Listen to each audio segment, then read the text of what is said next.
السلام علیکم حضور. میرے ساتھ یہ واقعہ ہوا تھا کہ میں اسکول میں تھی اور ہم 3 سہیلیاں تھیں. تو میری استانی نے ہم سے پوچھا کہ آپ لوگ ہمیں مجھے ذرا بتائیں کہ پردے کے بارے میں کیا ہے, کیونکہ ہر ایک اسے کوئی نہ کوئی ڈفرینٹ. آرام سے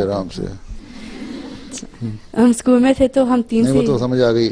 پردے کے بارے میں بتائیں, آگے چلو. وہ ہم تینوں سہیلیوں نے پھر ان کو بھی کہا کہ وہ ہم سے یہ پوچھی تھی کہ آپ لوگوں کو لگتا نہیں کہ ایک مرد اور عورت کو ایکول ہونا چاہیے. تو ہم نے کہا ہم یہی مانتے ہیں. کہتے لیکن آپ لوگ تو پردہ کرتے تو مرد کیا کرتے ہیں؟ تو ہم نے کہا کہ پردہ صرف یہ نہیں کہ آپ لوگ دوپٹہ پہنو, اور بھی بہت سارے طریقے ہیں پردہ کرنے کے جو مردوں کو کرنا پڑتا ہے. لیکن اس کو یہ بات سمجھ نہیں آئی تھی کہ اس سے کہو قرآن شریف کی آیت کھول کے دکھا دو جہاں عورتوں کو حکم ہے نا کہ اپنی نظریں نیچی رکھیں اور پردہ کریں, ہیں, اپنے سر کو ڈھانکیں, اپنے جسم کو ڈھانکیں. اس سے پہلی آیت جو ہے پہلے مردوں کو حکم ہے کہ اپنی نظروں کو نیچی رکھو اور یوں پٹر پٹر عورتوں کو نہ دیکھا کرو. سمجھ آئی؟ جی. پہلے مردوں کو حکم دیا گیا ہے قرآن شریف میں, پھر عورتوں کو حکم دیا گیا. میں نے ان کو یہ بھی کہا تھا کہ پردہ عورتوں کے لیے سمبل آف ماڈسٹی ہے. تو لیکن وہ سمجھ نہیں رہی تھی اس کو. ان کو آ نہیں سکتی. ان سے کہو پہلے تو تم پہلے یہ بتاؤ کہ تمہیں اللہ پہ یقین ہے کہ نہیں.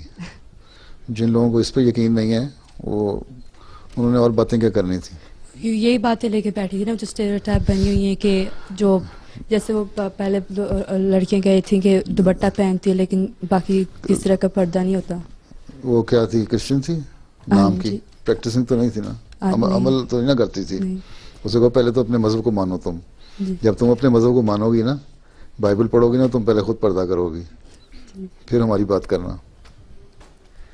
میں نے ایک لڑکے کو اسے کہنا ہمیں چھوڑو, ہم کون ہیں. تم اگر عیسائی ہو تو پھر پہلے اپنے مذہب کو مانو.